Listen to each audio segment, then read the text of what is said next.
இந்த ஏவா வேலு கீழே வர பிடபிள்யூடி மற்றும் நெடுஞ்சாலைத்துறையில் மட்டும் ஒரு வருஷத்திற்கு குறைந்தபட்சம் உங்களுக்கு 1.5 லட்சம் கோடிக்கு கான்ட்ராக்ட் கொடுக்கப்படுகிறது. 18ஆம் தேதிக்கு முன்பாகவே செந்தில் பாலாஜி, சேகர் பாபு மேல கைது வரைக்கும் போகலாம், மேலும் சில பேர் மேல உங்களுக்கு நடவடிக்கை வரும்னு சொன்னோம். ஆனால் விஜய் என்ன பண்ணார்னா, இன்னும் செந்தில் பாலாஜி தம்பி இது அப்காண்டிங்காக தான் இருக்கார்.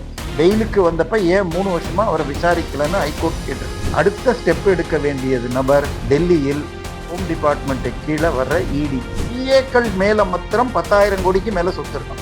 இப்போ அமைச்சர்கள் மேல என்ன வரும்னு பார்த்துக்கோங்க. ப்ராஜெக்டுக்கு செலவு பண்றது 47 ரூபா தான். மீதி 53 பார்ட்டி ஃபண்டுன்னு கட்சி தலைமை முதல் அமைச்சர்கள்ல இருந்து கடைசியாக உங்க பையில எடுத்துன்னு போற பியூன் வரைக்கும் செலவாகும். குறைந்தபட்சம் ஒரு 10 மந்திரிகளுடைய வருமானத்துக்கு அதிகமான சொத்து ஒவ்வொருத்தருக்கும் சில 1000 கோடிகள் போகும்.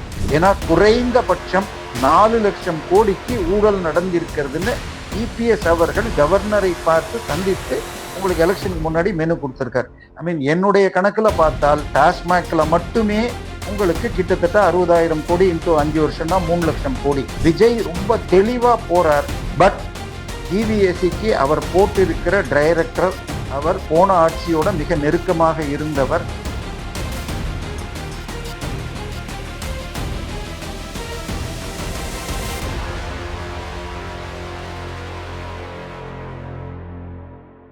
வணக்கம் தென்னவன் மீடியா நண்பர்களே. திரு தேவப்பிரியா அவர்கள் இணைந்திருக்கிறார், அவரை வரவேற்போம். வணக்கம் சார். வணக்கம். ஸோ இன்னைக்கு வந்து டிவிஎஸ்சி வந்து ஏவா வேலு அவங்க சம்பந்தப்பட்ட 14 இடங்கள்ல அவர் வீடு, அவருடைய ஆபீசஸ் எல்லாம் வந்து ரைட் பண்ணி பல தகவல்களையோ இன்ஃபேக்ட் பணத்தையும் ரிகவர் பண்ணிருக்கிறதா நியூஸ் வந்திருக்கு. எஃப்ஐஆர் கூட போட்டிருக்கிறதா செய்தி வருது. அதை பத்தின கூடுதல் விவரங்களை எங்களுக்கு தர முடியுமா? ஓகே. கரூர்ல 2022 7 கோடி ரூபாய்க்கு ஒரு ரோடு கான்ட்ராக்ட் போட்டுட்டு அதை முடிக்காமையே 3.2 crores கொடுத்திருக்காங்க. அதாவது முடிச்சதாக புக் போன்ற ரெக்கார்ட்ஸ் எல்லாமும் ரெடி பண்ணி இருக்காங்க. ஸோ அந்த டிபார்ட்மெண்ட் அபிஷியல்ஸ் எல்லாரும் சேர்ந்து ஒரு ஹைவேஸ் டிபார்ட்மெண்ட்டுக்குள்ள இதுக்குள்ள போயிருக்காங்க. பட் ஏவா வேலு யாருன்னு சொன்னால் 2020 அதாவது இவர் அதிமுக காலத்தில் எம்ஜிஆர் காலத்திலேயே அதிமுக இருந்துட்டு அதன் பிறகு இங்க வந்து சேர்ந்தவர். ஜானகி அணியில போயிட்டு அங்க எடுபடலன்னு சொல்லிட்டு அதன் பிறகு திமுகவுக்கு வந்து சேர்ந்தவர். ஸோ இவர் வந்து உங்களுக்கு 2021-26 காலகட்டத்தில் 5 வருஷத்துல தெர் வாஸ் அ ரேஸ். யார் அதிகமாக டெய்லி தமிழ்நாட்டு மக்களிடமிருந்து பணம் கறந்து முதல் குடும்பத்திற்கு கொண்டு போய் சேர்க்கிறார்கள். ஏடிஎம், எனி டைம் மணி. இதுல ரேஸ்ல அதிகமாக பேசப்பட்டவர் செந்தில் பாலாஜி. ஆனால் அதற்கு ஈக்குவலாக இது பண்ணவங்க இன்னும் 3 பேர் இருக்காங்க குறைந்தபட்சம். அது ஏவா வேலு 2வது, இவர் பொதுப்பணித்துறை பிடபிள்யூடி மற்றும் ஹைவேஸ் டிபார்ட்மெண்ட் நெடுஞ்சாலைத்துறை. இதுக்கு அடுத்தது பத்திரப்பதிவுத்துறை திரு மூர்த்தி. 4வதாக உங்களுக்கு பாத்தீங்கன்னா KN நேரு, அவர் வந்து நகராட்சி உள்ளாட்சி துறைன்னு சொல்லிட்டு அத்தனை முனிசிபாலிட்டியும், அது தவிர water supplies and drainage. So இந்த டிபார்ட்மெண்ட்ஸ் வச்சிருந்தாங்க. இந்த ஏவா வேலு கீழே வர பிடபிள்யூடி மற்றும் நெடுஞ்சாலைத்துறையில மட்டும் ஒரு வருஷத்திற்கு குறைந்தபட்சம் உங்களுக்கு 1.5 லட்சம் கோடிக்கு கான்ட்ராக்ட் கொடுக்கப்படுகிறது. ஸோ கடந்த 5 வருஷத்துல 7.5 கோடி லட்சத்துக்கு கான்ட்ராக்ட் கொடுத்திருப்பாங்க. இப்ப இதுல எல்லாத்திலையும் 30% வரைக்கும் பார்ட்டி ஃபண்ட் கொடுக்கப்படுகிறது என்பது பிரதானமாக எல்லாரும் பேசினது. நம்ம விஜய் அவர்கள் பிரச்சாரத்தின் போது சொன்னார். அதன் பிறகு போன வாரம் வெள்ளை அறிக்கை கொண்டு வந்த பொழுது ஒரு நிருபர் கேட்ட கேள்விக்கு திமுக கொண்டு வந்த திட்டம் எல்லாம் தப்புன்னா, இல்ல தப்பு இல்ல, பட் கான்ட்ராக்ட்ல இருந்து பார்ட்டி ஃபண்ட் வாங்கினாங்கன்னாங்க. இந்த பார்ட்டி ஃபண்ட் அப்படிங்கிற பெயரை கேட்ட உடனேயே திமுகக்கு ஒரு அதிர்வு வந்து சட்டசபைக்குள்ள இருக்கிற ஒரு நுணுக்கத்தை வச்சுட்டு பேரை சொல்லுங்க அப்படி இப்படின்லாம் ஏதோ பண்ணாங்க. பட் விஜய் ஒரு ப்ரொஃபஷனல் பாலிட்டிஷியனா இருந்தால் உங்க பக்கத்துல உட்கார வச்சிருக்கீங்களே KN நேரு, அவர் பேர்ல டெல்லியில இருந்து இடி கொடுத்திருக்கிற லெட்டர்ல அவருடைய டிபார்ட்மெண்ட் முனிசிபல் அட்மினிஸ்ட்ரேஷன் துறை, இப்ப அது நேரடியாக ஸ்டாலினுக்கு கீழே தான் இருக்கு. உள்ளாட்சி துறையை அவர் தான் வச்சிருக்காரு. அதில் அந்த 258 பக்க டாக்குமெண்ட்ல 54வது பக்கத்துலயே என்னமோ வருது. இது 7.5 முதல் 12.5% பார்ட்டி ஃபண்ட் கொடுக்கப்படுகிறது. கிட்டத்தட்ட அதாவது அவருடைய தம்பி KN நேருடைய தம்பி பேங்க் லோனை கட்டலன்னு இடி ரெய்டுக்கு போன நேரத்துல அவருடைய தம்பியுடைய PA போன்ல 2580 ஸ்கிரீன்ஷாட்டை எடுத்திருக்காங்க. அதுல ஒரு பக்கம் கேஷ் ஃபார் ஜாப் ஸ்கேம், 2 லட்சம் பேர் தேர்வு எழுதி 2534 பேர் தேர்வுல ஒரு 150 பேர் ஒரு வேலைக்கு 25 லட்சம் ரூபாய் வாங்கி கொண்டு கொடுத்தது கேஷ் கொடுத்ததற்கு திருப்பி அந்த கேஷ் வெளிநாட்டுக்கு போனதுக்கெல்லாம் கூட இருப்பதாக சொல்றாங்க. ஏன்னா நம்ம அந்த எஃப்ஐஆரை பார்க்கல. இடி அனுப்பின லெட்டர், பட் பெருவாரியாக லீக்ஸ் இருந்தது சோசியல் மீடியால. சோ அதுல அடுத்ததாக 2வது சொல்லப்பட்டது பார்ட்டி ஃபண்ட், 3வதாக சொல்லப்பட்டது டிரான்ஸ்ஃபர். இவருக்கு இன்னைக்கு வெறும் 7 கோடி தான் சார் வந்திருக்கு. நான் இன்னைக்கு ஒரு சின்ன உதாரணம் சொல்லிட்டா, இவர் தண்டராம்பட்டுங்கிற ஏரியாவை சேர்ந்து முதல் 2 தடவை அங்க இருந்தார். கடந்த 4 முறையாக இதுல ஜெயிக்கிறார். 2011 கிட்டத்தட்ட ஸ்டாலின் உட்பட தோற்ற பொழுதும் இவர் திருவண்ணாமலையில ஜெயிச்சார். சோ இவருடைய பலத்தை தெரிஞ்சுக்கலாம். 2011 சென்னையில 2 சீட்டு தான் ஜெயிச்சாங்க. ஒன்னு கொளத்தூர், இன்னொன்னு சேப்பாக்கத்துல திரு அன்பழகன். சோ திரு கருணாநிதி அந்த முறை திருவாரூர் போயிட்டார். சோ இவர் திருவண்ணாமலையை அப்படி ஒரு கிரிப்ல வச்சிருக்கார். திருவண்ணாமலையில் இவர் medical college, engineering college, Kamban schools சொல்லி ஒரு 7-8 இன்ஸ்டிடியூஷன் நடத்துறார். எல்லாமே மிக பெரிய அளவில் நடக்கப்படுகிறது. அவர் கிட்டத்தட்ட 1/3 ஆஃப் திருவண்ணாமலையை கண்ட்ரோல் பண்ணுபவர் என்று சொல்றது. இன்னைக்கு போட்டிருக்கிற கேஸ் ஒரு சின்ன ஆரம்பம். அதாவது 18ஆம் தேதிக்கு முன்பாகவே செந்தில் பாலாஜி, சேகர் பாபு மேல கைது வரைக்கும் போகலாம், மேலும் சில பேர் மேல உங்களுக்கு நடவடிக்கை வரும் சொன்ன. ஆனால் விஜய் என்ன பண்ணார்னா, வியாழக்கிழமை அசம்பிளி கூடித்து சனிக்கிழமை அன்னைக்கு செந்தில் பாலாஜி தம்பியை தேடினார்கள். சோ அங்க ஒரு செக் வச்சாங்க. ஸோ இன்னும் செந்தில் பாலாஜி தம்பி இது அப்காண்டிங்கா தான் இருக்கார். பெயிலுக்கு வந்தப்ப ஏன் 3 வருஷமா அவரை விசாரிக்கலன்னு ஹைகோர்ட் கேட்டிருக்கு. ஸோ இப்ப வேலுவை பொறுத்த வரைக்கும் அவர் 2023 IT துறை கிட்டத்தட்ட அவர் சம்பந்தப்பட்டவர்கள், சில கான்ட்ராக்டர்கள் அவருடைய பினாமின்னு கோயம்புத்தூர்ல, இவர் கொங்கு பகுதியில் மிகப்பெரிய அளவில் பினான்சிங் பண்றார். அதாவது வட்டிக்கு கடன் கொடுப்பது. இவருடைய வலது கையான பினாமின் என்று சொல்லப்படுகிற ஒரு பெண் தலைவர் சமீபத்தில் திமுக இருந்து வெளியில போனார். இவர் எலெக்ஷனுக்கு முன்பாக முதல் குடும்பம் கேட்டுக்கொண்டதற்காக ஒரு 1000 ஸ்வீட் பாக்ஸ்கள் கேஷாக இறக்கினார். அவங்க எலெக்ஷன் முடிஞ்ச உடனே திருப்பி தரேன்னு சொன்னாங்களாம். அதை கேட்டா இப்ப அதை பத்தி பேச மாட்டேங்கிறாங்களாம். இதுக்கு நடுவுல மார்ச் மாதம் எலெக்ஷன் அனௌன்ஸ் பண்ணி ரிசல்ட் வந்த மே 4க்கு இடையே கிட்டத்தட்ட 2000 கோடிக்கு மேல கேஷாக கான்ட்ராக்டத்தை வாங்கியிருக்காராம். அவங்க எல்லாம் திருப்பி கேட்கிறாங்களாம். இப்போ அதனால அவர் திமுகல ஒரு சின்ன நூல் விட்டுன்னு இருக்காராம். நான் தாவேக்காக்கு போயிடலாமா, என் கேஸ் வாபஸ் ஆயிடுமான்னு. இல்லை, அதுக்கு பதிலாக இவருக்கு இணை பொதுச் செயலாளர்னு ஒரு பதவி கொடுத்து தலைவருக்கு அடுத்து துரைமுருகன் ஒரு டம்மின்னு வச்சிருந்தா அடுத்த போஸ்ட் கொடுக்குற அளவுக்கு பண்றாங்க. இவர் ஒரு முக்கியமான ஏடிஎம். அதை தாண்டி சார், ஒரு மெடிக்கல் காலேஜ் புதுசா கட்டணும்னு சொன்னால் 10 வருஷத்துக்கு குறைஞ்சபட்சம் 200-300 கோடி செலவு பண்ணினாதான் அதுக்கப்புறம் அது அட்டானமஸா மாறும். அதாவது நீங்க தமிழ்நாட்டுல மாம்பழம்னு அடுத்த லைன் வரும். மாம்பழம் டிஸ்ட்ரிக்ட், அது பக்கத்துல இன்னைக்கு பிரிஞ்சு போன முட்டைக்கு ஃபேமஸான ஒரு டிஸ்ட்ரிக்ட். அங்க இருக்கிற ஒரு medical college group, they have dental, medical, even பாண்டிச்சேரியில ஒரு மெடிக்கல் காலேஜ் இருக்கிற ஒரு group. I was a consultant for them for a short period. அவங்களுக்கு மெட்ராஸ்ல OMRல lands and they had licence. 2016 NEET introduce ஆன இயர்ல என்கிட்ட சொன்னது, சார் நாங்க காலேஜ் இன்னைக்கு ஸ்டார்ட் பில்டிங் கட்டி இவ்வளவு ஏக்கரை அலோகேட் பண்ணினால் தட் வுட் பி லேண்ட் மாத்திரம் கிட்டத்தட்ட 100 கோடி ஆகும். 25 ஏக்கர் 5 கோடி ஏக்கர் வச்சா கூட திருப்பூர் கிட்ட, நான் சொல்றது 2016. அது தவிர 100 கோடிக்கு பில்டிங் கட்டணும். 160 ஸ்டூடெண்ட்ஸ் வச்சுட்டு 5 செட்டு வெளியில போனாதான் எங்களுக்கு அட்டானமஸ் கிடைக்கும். அதுக்கப்புறம் தான் நாங்க புது டிவிஷன்ஸ் போட்டு நம்பர் ஆஃப் ஸ்டூடெண்ட் இன்க்ரீஸ் பண்ண முடியும். ஸோ வருஷத்துக்கு 25 கோடி. ஸோ 250 கோடி capital expenditure plus 10 இயர்ஸுக்கு another 250 crores பண்ணினா தான் லாபம் வரும்னு சொல்லி ஏற்கனவே 5-6 காலேஜ் நடத்துற குரூப் லைசன்ஸை வச்சுட்டு வேண்டான்னு விட்டாங்க. ஆனால் இவர் 2021 அருணை மெடிக்கல் காலேஜ்னு ஒண்ணு திறந்திருக்கார். அப்ப இவருடைய கேஷ் ஃப்ளோ உங்களுக்கு தெரியணும். நேற்றுக்கு அந்த நந்தகுமார் என்ற அந்த இது பள்ளி கல்வித்துறை தனியார் பள்ளிகள் அசோசியேஷன் சொன்னார், ஒரு ஸ்கூலுன்னு சொன்னா 1,00,000 ஸ்கொயர் ஃபீட் தாண்டி வரும் சார் அப்படின்னு சொல்ற பில்டிங் ரஃப்லி அந்த ரேஞ்சில் இருக்கும் அப்படின்றார். அவ்வளோ இன்வெஸ்ட் பண்ணிட்டு நாங்கள்லாம் கஷ்டப்படுறோம் அப்படின்னு சொன்னார். சார் இன்னைக்கு நான் இருக்கிற இந்த பில்டிங் உடைய ஹைட்டு 9 ஃபீட். அதாவது பிளாட்ஸ்ல எல்லாம் நம்ம கையை தூக்கினா ஃபேன் இடிக்க கூடாது. 9 அடி. இந்த 9 அடி பிளாட்டை இன்னைக்கு சென்னையில கட்டுறதுக்கு 2,750 ரூபா ஆகுறது. நான் சொல்றது மீடியமாக டீசன்ட் கன்ஸ்ட்ரக்ஷன் 2,750 ரூபா. அதே நீங்க ஸ்கூல் பில்டிங் அல்ல காலேஜ் பில்டிங்காக இருந்தா 12ல இருந்து 14 அடி வைக்கணும். ஏன்னா 50-60 பேர் உட்கார்ந்தா வென்டிலேஷன் நிறைய இருக்கணும்.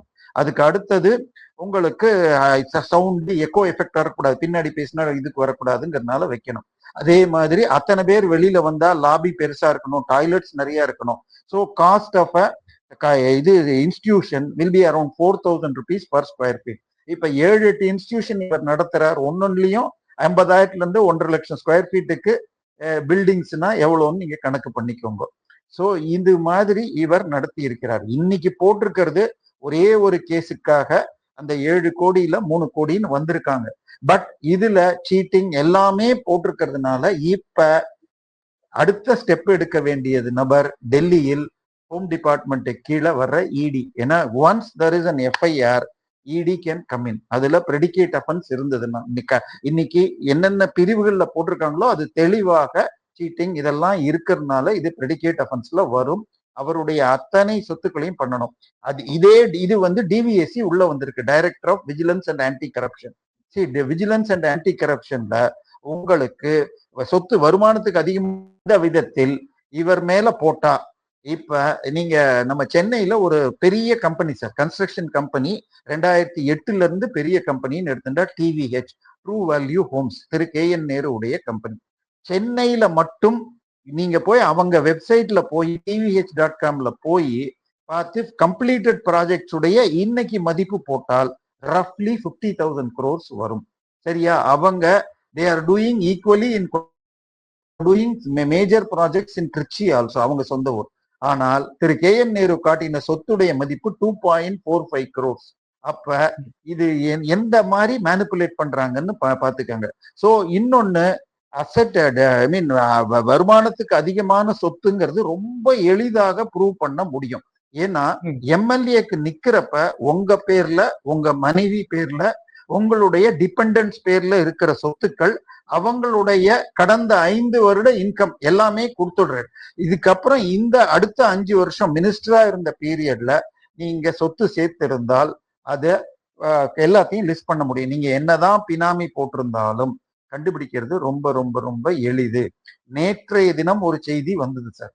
போன ஆட்சியின் PAக்கள் ஒரு அமைச்சருடைய சிவகங்கையைச் சேர்ந்த ஒரு முன்னாள் அமைச்சருடைய PAக்கு 200 கோடி ரூபாய்க்கு சொத்து இருக்கு அப்படின்னு கம்ப்ளீட்டா சொத்து டேட்டாவோட ஒரு முக்கியமான முதலமைச்சருக்கோ இன்னும் அவர் யார்கிட்ட போனா ஆக்ஷன் எடுக்குமோ வர, அப்போ ஒரு 10 நாள் முன்னாடி வர அவர் என்ன சொன்னாராம், அப்ப எல்லா PAவும் எடுங்கன்னு சொல்லி எடுத்தாராம். PAக்கள் மேல மாத்திரம் 10,000 கோடிக்கு மேல சொத்து இருக்கும். அப்ப அமைச்சர்கள் மேல என்ன வரும்னு பாத்துக்கோங்க. சோ இவர் வேலு கீழே வருஷத்துக்கு 1.5 லட்சம் போட்டாலே 7.5 லட்சம் கோடி. சோ இப்ப என்னுடைய ஃப்ரெண்டு சார், நான் சேலத்தை சேர்ந்த நண்பர், நான் சேலத்துல தான் டிப்ளமோ படிச்சேன். அவர் ஒரு ப்ராப்பர்ட்டியில திடீர் வித்துட்டேன்னு என்கிட்ட ஒரு 4-5 வருஷம் முன்னாடி சொன்னார். ஒரு 2 வருஷம் 2020ல சொன்னார். 23ல திருப்பி கேட்டார். அது ஹவுசிங் போர்ட் டேக் ஓவர் பண்றதா இருந்தது, பட் அது இப்ப இல்லைன்னு வந்துடுது. But how to get letter, RTA எல்லாம் எப்படி போடணும், நீ தான் போய் சேனல் எல்லாம் பேசுறியே அப்படின்னு கேட்டார். நான் சொன்னேன் இதுதான் வித்துட்டியேன்னு சொன்னேன். இல்ல, நான் வித்தது 2020 ADMK பீரியட்ல. அதுக்கப்புறம் DMK வந்த பிறகு எனக்கு எங்கிட்ட அக்ரிமெண்ட் போட்டவன் EB கான்ட்ராக்டர். அதுக்கு முன்னாடி 40% லீக்கேஜ் இருந்தது. இப்ப 53% ஆயிடுது. சோ இப்ப எங்கிட்ட கேஷ் ஃப்ளோ டைட்டா இருக்குன்னு அந்த ஆள் சொல்றான். நான் வேற யாருக்காவது வித்தா அந்த வில்லங்கத்தை நானே உடைச்சா ஒரு 20% கம்மி ரேட்ல வித்தேன். இப்ப ஏரியும் போயிருக்கு. சோ எனக்கு இன்னும் ப்ராஃபிட் கிடைக்கும். சோ இன்னைக்கு 100 ரூபாய்க்கு EBலயோ நெடுஞ்சாலைத்துறையிலயோ கான்ட்ராக்ட் கிடைச்சால் அந்த கான்ட்ராக்டர் ப்ராஜெக்டுக்கு செலவு பண்றது 47 ரூபா தான். மீதி 53 பார்ட்டி ஃபண்டுன்னு கட்சி தலைமை முதல் அமைச்சர்கள்ல இருந்து கடைசியாக உங்க ஃபைல எடுத்துன்னு போற பியூன் வரைக்கும் செலவாகும். சரியா? இப்படி பண்ணினால் இந்த ஏவாவேலுடைய சொந்த ஊரான தண்டராம்பட்டுல ஒரு பாலம் கட்டப்பட்டு 4 மாதத்தில் 7 கோடி ரூபாய் பாலம் அடித்து செல்லப்பட்டது. கேட்டா அது தென்பெண்ணையாறு வர்றது நாங்க 60,000 டிஎம்சி 60,000 கன அடி வந்தா தாங்குன்னு வச்சோம். அன்னைக்கு 1.5 லட்சம் கன அடி வந்துருச்சுங்க. அந்த ஆத்துல 1.5 லட்சம் கன அடி கடந்த 25 வருஷத்துல 5-6 தடவை வந்திருக்கு. அப்ப நீ என்ன டிசைன் பண்ணி? சோ இது மாதிரி இந்த திமுகல குறைந்தபட்சம் 10 அமைச்சர்கள், இவங்க எல்லாருமே உதாரணமா திரு மூர்த்தி பத்திரப்பதிவுத்துறை அமைச்சர், வீட்டு திருமணம்னு போடுங்க, கேஷ் கவுண்டிங் மிஷின்ஸை வச்சு எண்ணி இது மொய் எழுதுறதுக்கு 20 கவுண்டர் வச்சு கிட்டத்தட்ட 300 கோடியில ஸ்டாலின் கலந்து கொள்ள நடந்துபட்டது. இன்னைக்கு சிட்டிக்கு வெளியில, அதாவது நீங்க எந்த சிட்டி வேணா எடுத்துக்கோங்க, கோயம்புத்தூரா இருக்கட்டும், மதுரையா இருக்கட்டும், திருச்சியா இருக்கட்டும், சென்னை, எந்த பக்கம் போனாலும் பெரிய பெரிய கல்யாண மண்டபங்கள் கட்டப்பட்டிருக்கு. ஒரு கல்யாண மண்டபம் 1.5 ஏக்கர்ல கட்டுறாங்க. கிட்டத்தட்ட அதுல 50 கார் பார்க் பண்ற அளவுக்கு இந்த மாதிரி எல்லாம் இந்த கல்யாண மண்டபங்கள் எல்லாமே பெரிய பெரிய அரசியல்வாதி சொத்துக்கள். ஏன்னா அவங்களுக்கு மாசம் 100ல இருந்து 500 கோடி டிபெண்டிங் ஆன் தி துறைகள் வருது. அதை இன்வெஸ்ட் பண்றதுக்கு மார்க்கெட் ரேட்ல வாங்கிட்டு கைட்லைன்ல ரிஜிஸ்டர் பண்றது. இதுக்கு பெரிய உதாரணம் செந்தில் பாலாஜி. கிட்டத்தட்ட 2.88 ஏக்கர் லேண்டு கரூர் திருச்சி பைபாஸ்ல அவருடைய தம்பியுடைய மாமியார் 10,88,000 ரூபாய்க்கு வாங்கினாங்க.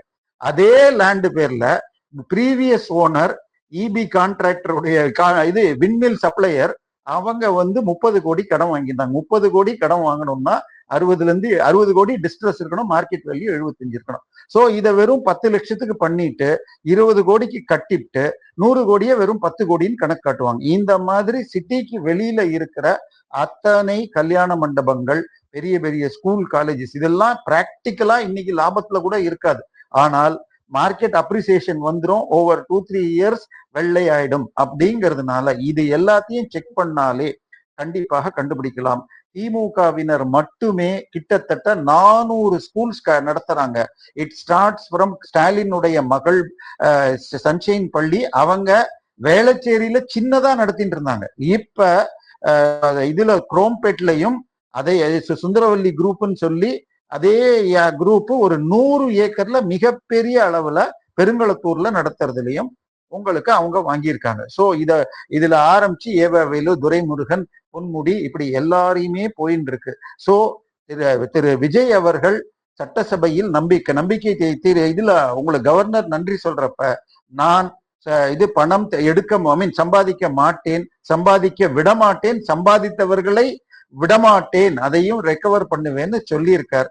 சோ இதனுடைய முதல் ஸ்டெப் இதுன்னு எடுத்துக்கலாம். பட் திஸ் இஸ் வே இன்னைக்கு எடுத்திருக்கிறது ஸ்டார்டிங்னு சொன்னா ஓகே. ஆனால் குறைந்தபட்சம் ஒரு 10 மந்திரிகளுடைய வருமானத்துக்கு அதிகமான சொத்து ஒவ்வொருத்தருக்கும் சில 1000 கோடிகள் போகும். அவங்களுக்கு என்னென்ன சொத்து இருக்குங்கிறது நம்ம நிறைய பேர் பத்திரிகையிலேயே வந்திருக்கு. ஆனால் இன்னைக்கு ஸ்டாலின் என்ன சொல்லி இருக்காரு, இதை நீங்க ரெய்டு பண்ணுவீங்க, ஒன்னும் வராது. ஏன்னா போன ஆட்சியில் ஸ்டாலின் ஒரு 1000 ரெய்டுகள் பண்ணிட்டு 3 அமைச்சர்கள் பேர்ல போட்டார். அதுல ஒரு அமைச்சர் 4 போட்டார். ஒரு அமைச்சர் மைத்தியலிங்கம் அவரோடு சேர்ந்த உடனே அதை இதையே க்ளோஸ் பண்ணிட்டாங்க. வழக்கு கொடுத்த இவர் வெளியில இருக்க, இப்ப அப்ப திருப்பி கேஸ் போட்டிருக்காரு. இன்னொரு அமைச்சர் இன்னைக்கு போய் தாவேகால இணைஞ்சிருக்கார். இது புதுக்கோட்டையை சேர்ந்த விஜயபாஸ்கர். அவர் உங்களுக்கு அவர் பேர்ல அவரே குவாரி நடத்துறார். அதுல இல்லீகல் குவாரி கேசஸ் இருக்கு. குட்கா கடத்தல் வழக்கு அவர் பேர்ல இருக்கு. சோ அவர் சுகாதாரத்துறை அமைச்சராக இருந்த பொழுது இது வேல்ஸ் குரூப்னு சொல்லிட்டு இது ஐசரி கணேஷ் உடைய அவங்களுக்கு என்ஓசி கொடுக்கறதுக்கு பெரிய தொகை வாங்கினார்னு கேஸ் போட்டாங்க. அந்த ஐசரி கணேஷுடைய மனைவி பேரில் இருக்கிற ஒரு கம்பெனி இடத்தை ஜி ஸ்கொயருக்கு வித்தாங்க. ஜி ஸ்கொயர்னு வந்தால் அது திமுக முதல் குடும்ப மாப்பிள்ளைக்கு போகணும். அந்த எஃப்ஐஆரையும் க்ளோஸ் பண்ணியிருக்காங்க. சோ திமுகல சேர்ந்தால் அல்லது சிக்கல் யாருக்காவது வந்தால் பரிசுத்தமான உங்களுக்கு வாஷிங் மிஷின்ல போட்டு எடுத்துருவாங்க. சோ இப்ப விஜய் இதை செய்யக்கூடாது. சோ இது ஸ்டார்டிங் பாயிண்ட். இதை வச்சுட்டு எனக்கு ஏற்கனவே இவருக்கு பர்மிஷன் கொடுத்துட்டாங்க. பொன்முடிக்கு சிபிஐக்கு டாக்குமெண்ட் இவருக்கு செந்தில் பாலாஜிக்கு அனுப்பிச்சிட்டு இருக்காங்க. KN நேருக்கு ஒரு கேஸ் போட்டிருக்காங்க, இன்னும் 2 பெண்டிங் இருக்கு. இதை தவிர அனிதா ராதாகிருஷ்ணன் பேர்ல FIR போட்டிருக்காங்க. பட் இவரும் KN நேருவும் அனிதா ராதாகிருஷ்ணனும் ஸ்டே வாங்கியிருக்காங்க. பட் இதை தாண்டி ஒவ்வொருத்தர் பேர்லையும் டிவிஎஸ்சி ஸ்டெப் எடுக்கணும். ஏன்னா குறைந்தபட்சம் 4 லட்சம் கோடிக்கு ஊழல் நடந்திருக்கிறதுன்னு EPS அவர்கள் கவர்னரை பார்த்து சந்தித்து உங்களுக்கு எலெக்ஷனுக்கு முன்னாடி மெனு கொடுத்திருக்காரு.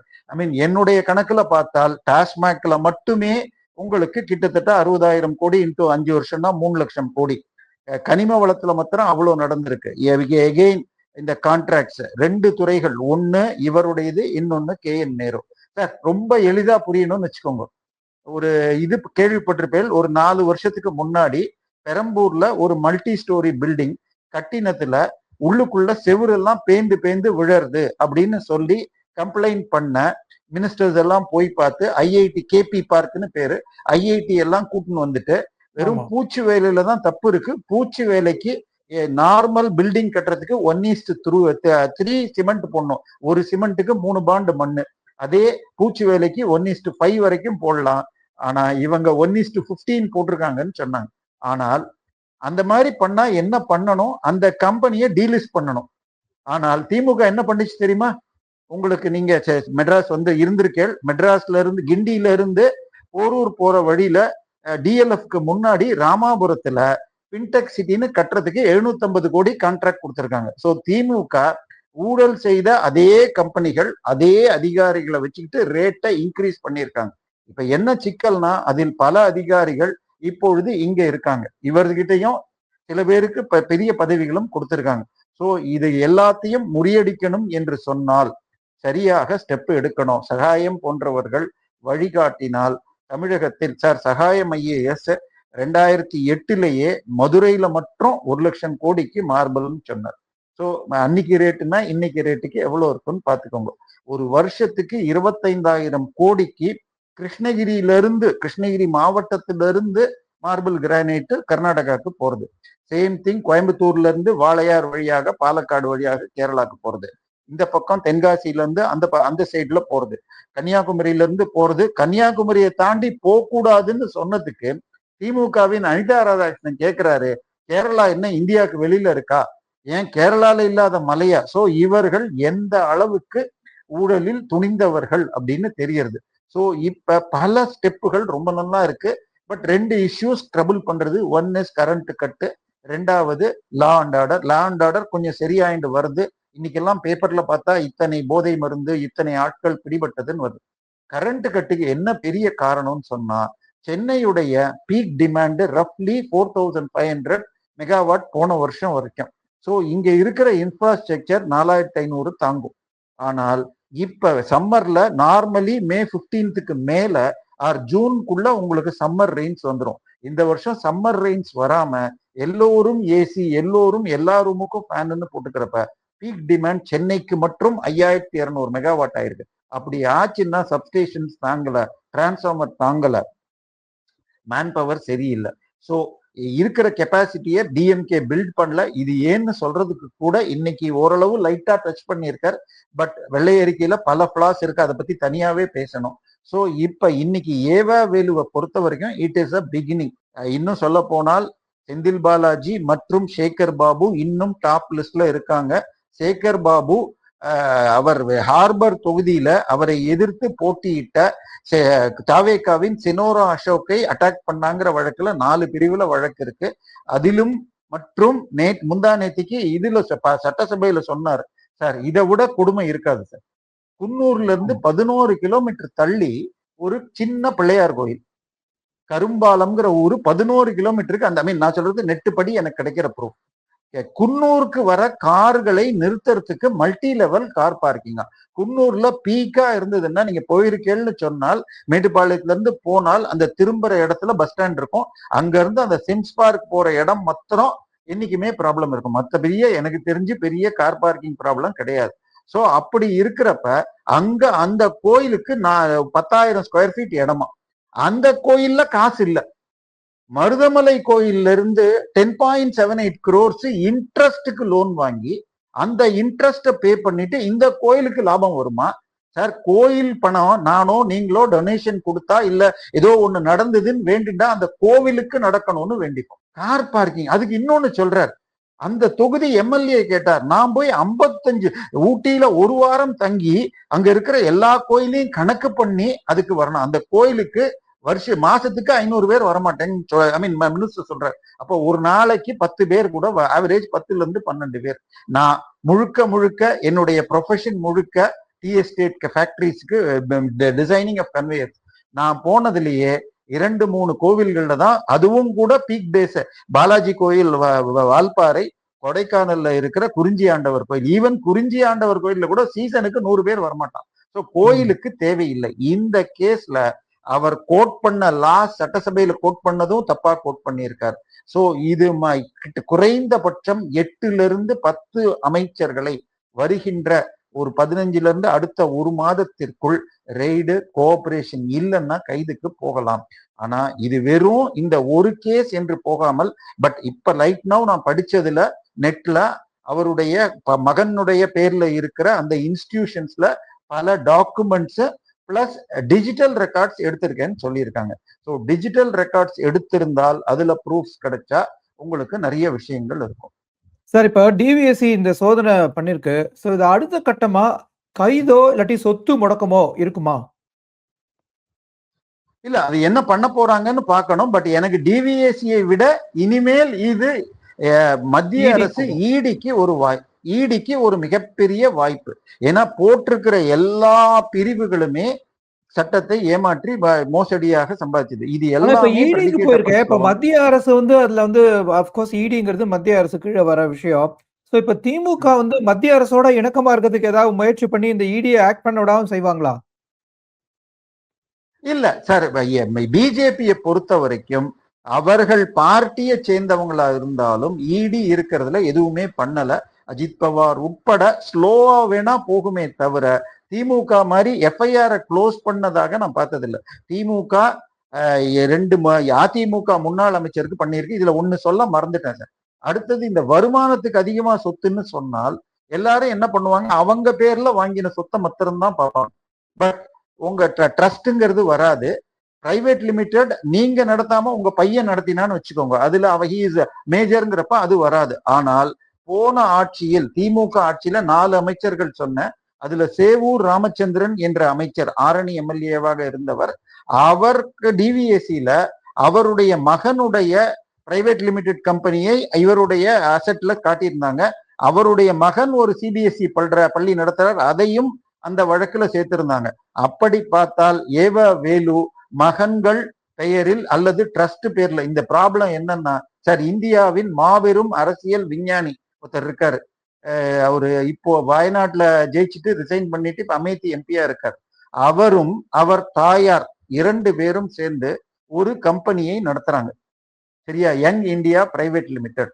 அதுல மொத்தமே பெய்ட் அப் கேபிட்டல் 5 லட்சம். 2 பேரும் டிக்ளேர் பண்ணி இருக்கிற சொத்துல we own 38% shares of Young India Private Limited to the tune of 1.78 lakhs கொடுத்திருக்காங்க.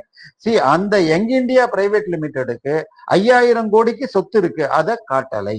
இப்ப அது மாதிரி ஆடிட்டர்ஸ் மேனிபுலேட் பண்ணி கொடுத்தால் எங்க போய் நிக்க? இப்ப ட்ரஸ்ட்ல எல்லா ட்ரஸ்டியுமே உன் அம்மா, உன் ஒய்ஃபு, உன் மச்சினன்னு சொன்னா அந்த ட்ரஸ்ட் யாருக்கு சொந்தம்? குடும்பத்துக்கு. அதுக்கு எப்படி ஃபண்ட்ஸ் வந்தது? சோ இது மாதிரி எடுத்தால் உங்களுக்கு கண்டிப்பாக சிக்கும். இந்த ஓட்டைகளை, ஏன்னா எஃப்சிஆர்ஏல நேற்றுக்கு பலவித மாற்றங்களை பண்ணியிருக்காங்க வெளிநாட்டு பினான்ஸ் வரப்ப. பட் இந்தியாவில் லஞ்சத்தின் மூலமாக அறக்கட்டளை, ஏன்னா இந்தியால கல்வி நிறுவனத்தை நீங்கள் ப்ராஃபிட் கம்பெனியாக நடத்துறதுக்கு சட்டத்துல இடமே இல்லை.